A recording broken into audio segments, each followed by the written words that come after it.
નમસ્કાર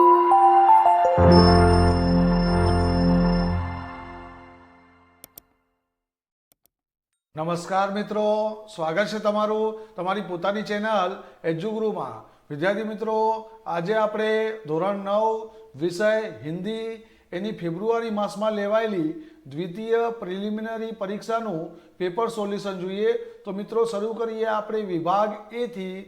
એમાં આપણે सही विकल्प चुनकर निम्नलिखित रिक्त स्थानों की पूर्ति कीजिए। एमा प्रश्न नंबर 1, मदन का गांव खाली जगह के पहाड़ी क्षेत्र में था, तो आनो साचो जवाब आवे अल्मोड़ा। त्यारबाद प्रश्न 2, विद्योत्मा ने अपनी 5 उंगलियां दिखाकर खाली जगह की ओर संकेत किया, तो आनो साचो जवाब छे पंचतत्वों। त्यारबाद प्रश्न 3, महाकवि कालिदास खाली जगह थे, तो आनो साचो जवाब आवे बाण से पहले। त्यारबाद प्रश्न 4, तू जो अगर हिम्मत से खाली जगह ले, तो आमा साचो जवाब आवे काम। तू जो अगर हिम्मत से काम ले। त्यारबाद निम्नलिखित प्रश्नों के उत्तर एक एक वाक्य में लिखिए। एमा प्रश्न नंबर 5, रानी कौन सी साहित्यिक विद्या है, तो आनो साचो जवाब छे रानी रेखा चित्र साहित्यिक विद्या है। त्यारबाद प्रश्न 6, कालिदास के जन्म स्थान का नाम बताइए, तो कालिदास का जन्म स्थान उज्जैनी यानी कि उज्जैन माना जाता है। त्यारबाद निम्नलिखित प्रश्नों के उत्तर 2-3 वाक्यों में लिखिए। एमा प्रश्न नंबर 7, मदन के दाज्यू शब्द की आवृत्ति पर जगदीश बाबू को क्रोध क्यों आया, तो विद्यार्थी मित्रों आनो जवाब જોઈએ। मदन कैफे का एक साधारण बॉय था, जबकि जगदीश बाबू मध्यम वर्ग के व्यक्ति थे। सबके सामने मदन का बार बार दाज्यू कहना उन्हें अपनी प्रतिष्ठा के अनुकूल नहीं लगा, इसलिए मदन के दाज्यू आवृत्ति पर जगदीश बाबू को क्रोध आया।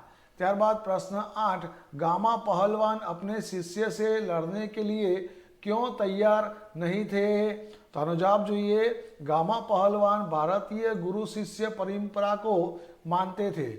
इसके अनुसार गुरु शिष्य को अपने से अधिक यशस्वी देखना चाहता है, इसलिए वे अपने नामी शिष्य से लड़ने के लिए तैयार नहीं थे। त्यारबाद निम्नलिखित प्रश्नों के उत्तर 5-6 वाक्यों में लिखिए। एमा प्रश्न नंबर 9, विवेकानंद और रविंद्रनाथ ठाकुर को इस देश में अधिक महत्व कब मिला, तो विद्यार्थी मित्रों अहींया आनो सरस मजानो जवाब आपेलो छे, અહીંથી તમે લખી લેજો। ત્યારબાદ આનો અથવાનો પ્રશ્ન જોઈએ, તો વિદ્યોત્મા का परिचय दीजिए, तो આનો જવાબ પણ અહીં આપેલો છે, તમે લખી લેજો। ત્યારબાદ આપણે વિભાગ બી જોઈએ। सही विकल्प चुनकर निम्नलिखित रिक्त स्थानों की पूर्ति कीजिए। एमा प्रश्न नंबर 10, बाबा खाली जगह ने तुलसीदास जी को अपने पास रखा, तो आनो साचो जवाब आवे हरिदास। त्यारबाद प्रश्न 11, कवि की दृष्टि में खाली जगह सर्वाधिक महान है, तो आमा साचो जवाब छे मनुष्य। त्यारबाद काव्य पंक्तियां पूर्ण कीजिए। एमा प्रश्न नंबर 12, धरती खाली जगह महान है, तो अहींया आ काव्य पंक्ति આપણે પૂર્ણ કરવાની છે। तो धरती की शान तू भारत की संतान, तेरी मुट्ठियों में बंद तूफान है रे, मनुष्य तू बड़ा महान है। तो આવી રીતે તમારે આ કાવ્ય પંક્તિ પૂર્ણ કરી દેવાની। નિમ્નલિખિત પ્રશ્નों के उत्तर एक एक वाक्य में लिखिए। एमा प्रश्न नंबर 13, आर्य किन किन विषयों में आचार्य थे, तो आनो जवाब छे आर्य सभी तरह की विद्याओं तथा कला कौशल में आचार्य थे। त्यारबाद प्रश्न 14, धरती की शान कविता के रचयिता कौन है, तो धरती की शान कविता के रचयिता पंडित भरत व्यास है। त्यारबाद निम्नलिखित प्रश्नों के उत्तर 2-3 वाक्यों में लिखिए। एमा प्रश्न नंबर 15, तुलसीदास ने भगवान के कौन कौन से गुण बताए हैं, तो आनो जवाब से तुलसीदास जी कहते हैं कि भगवान अत्यंत दयालु, दानी और पाप हरता है। वे अनाथों के नाथ, दुखियों के दुख दूर करने वाले तथा सब तरह से हितैषी है। त्यारबाद प्रश्न 16, मनुष्य को कौन सा वरदान मिला है? तो मनुष्य की आत्मा में स्वयं भगवान रहते हैं, इसलिए उसके प्राणों को अमरता का वरदान मिला है। त्यारबाद प्रश्न 17, तुलसीदास ने अपने और भगवान के बीच कौन कौन से संबंध जोड़े हैं और क्यों? तो विद्यार्थी मित्रों અહીંયાનો જવાબ આપેલો છે, અહીંથી તમે લખી લેજો।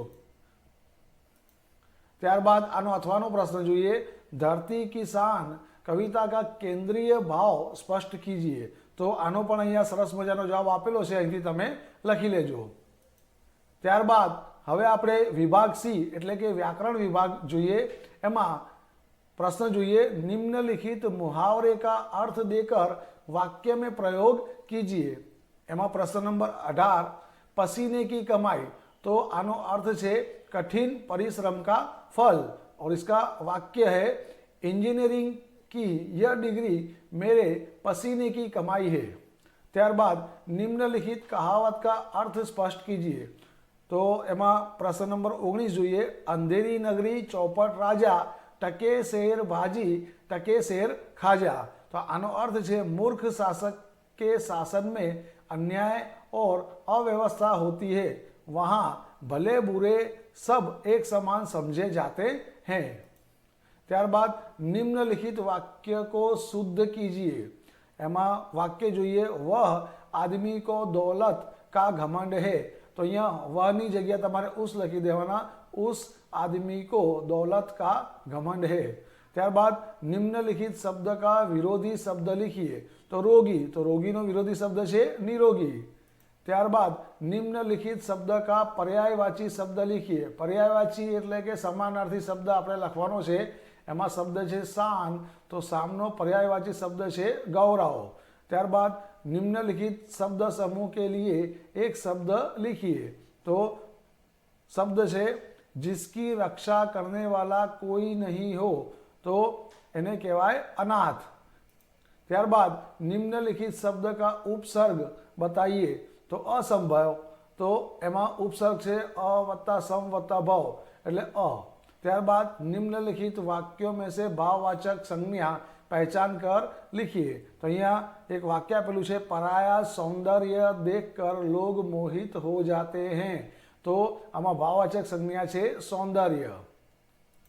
त्यारबाद निम्नलिखित वाक्यों में से कर्तुवाचक संज्ञा पहचान कर लिखिए। एमां वाक्य જોઈએ, कालिदास संस्कृत साहित्य के महान कवि के रूप में प्रसिद्ध है। तो અહીંયા कर्तुवाचक संज्ञा है कवि। त्यारबाद निम्नलिखित वाक्य में से विशेषण पहचान कर लिखिए। तो આપણે वाक्य જોઈએ, एक दिन महंत और उनके दो शिष्य अंधेरी नगरी में आ पहुंचे। तो અહીંયા विशेषण है अंधेरी। त्यारबाद આપણે विभाग डी એટલે કે लेखन विभाग જોઈએ। तो सूचना આપણે જોઈએ, निम्नलिखित परिच्छेद को पढ़कर उसके नीचे दिए गए प्रश्नों के उत्तर लिखिए। तो विद्यार्थी मित्रों અહીંયા આપણને एक फकरो આપેલો છે, આ ફકરાનું વાંચન કરીને આપણે તેના આધારિત પ્રશ્નોનો જવાબ આપવાના છે। તો ફકરા ઉપરથી આપણને 3 પ્રશ્નો પૂછવામાં આવ્યા છે, પ્રશ્ન નંબર 28, 29 અને 30। તો આ ત્રણે 3 પ્રશ્નોના उत्तर આપણે જોઈએ। तो અહીંયા આ ત્રણે 3 પ્રશ્નોના उत्तर છે પ્રશ્ન નંબર 28, 29 અને 30નો અહીંથી તમારે લખી લેવાનું છે। ત્યારબાદ निम्नलिखित रूपरेखा के आधार पर कहानी लिखकर शीर्षक और सीख लिखिए। तो विद्यार्थी मित्रों आ प्रश्न में आपणे कहानी एटले के वार्ता लखवानी छे। एमां वार्ता माटेना मुद्दा अहीं आपेला छे, आनो उपयोग करीने तमारे वार्ता लखवानी छे अने एने योग्य शीर्षक तथा वार्ता परथी आपणने शुं सीख एटले के बोध मळे छे ते आपणे लखवानुं छे। तो अहींया वार्ता आपेली है, अहींथी तमारे लखी लेवानुं छे अने आ वार्ता परथी जे सीख मळे छे ए पण अहींया लखेली छे। त्यारबाद आनो अथवानो प्रश्न જોઈએ। तो अथवाना प्रश्नमा आपणे पत्र लेखन लखवानुं छे। तो अहींया आपणने पत्र लेखन माटे एक प्रश्न आपेलो छे, चाचाजी ने संदीप पाठक को उसके जन्मदिन पर उपहार के रूप में एक कैमरा भेजा है। संदीप 161 उषा किरण तिथल रोड वलसाड से उनका आभार मानते हुए पत्र लिखता है। तो अहींया सौथी पहला અહીંયા એડ્રેસ લખી દેવાનું છે સંદીપનું, જે પત્ર લખે એનું અહીંયા એડ્રેસ લખી દેવાનું. ત્યારબાદ પૂજ્ય ચાચાજી સાદર પ્રણામ કરીને અહીંયા તમારે પત્ર લખી દેવાનું છે. અને છેલ્લે અહીંયા લખી દેવાનું આપકા પ્યારા ભતીજા સંદીપ પાઠક. ત્યારબાદ આપણે પ્રશ્ન નંબર 32 જોઈએ તો નિમ્નલિખિત વિષય પર લગભગ 100 શબ્દો में નિબંધ लिखिए. તો અહીંયા આપણને એક ટોપિક આપેલો છે પુસ્તકાલય. આ પુસ્તકાલય ટોપિક ઉપર આશરે 100 શબ્દોમાં નિબંધ લખવાનો છે અને આના 6 ગુણ છે. તો પુસ્તકાલય ઉપર અહીંયા સરસ મજાનો નિબંધ આપેલો છે, અહીંથી તમારે લખી લેવાનો છે. ત્યારબાદ આનો અથવાનો પ્રશ્ન જોઈએ તો અથવામાં પણ આપણને વૃક્ષારોપણ વિષય ઉપર નિબંધ પૂછવામાં આવ્યો છે. તો વૃક્ષારોપણ વિષય ઉપર આ મુદ્દાનો ઉપયોગ કરીને આશરે 100 શબ્દોમાં તમારે નિબંધ લખવાનો છે. તો અહીંયા સરસ મજાનો વૃક્ષારોપણ ઉપર નિબંધ આપેલો છે, અહીંથી તમે લખી લેજો. તો વિદ્યાર્થી મિત્રો, અહીંયા આપણું હિન્દીનું પેપર સોલ્યુશન પૂરું થાય છે. મિત્રો, વિડીયોને લાઇક કરો, વધુમાં વધુ શેર કરો અને જો ચેનલ ઉપર નવા હો તો ચેનલને ફટાફટ સબસ્ક્રાઇબ કરો, જેથી હર હંમેશ મારા નવા વિડીયોના નોટિફિકેશન તમને નિયમિત મળતા રહે. ફરી મળીશું નેક્સ્ટ વિડીયોમાં. Wish you all the best.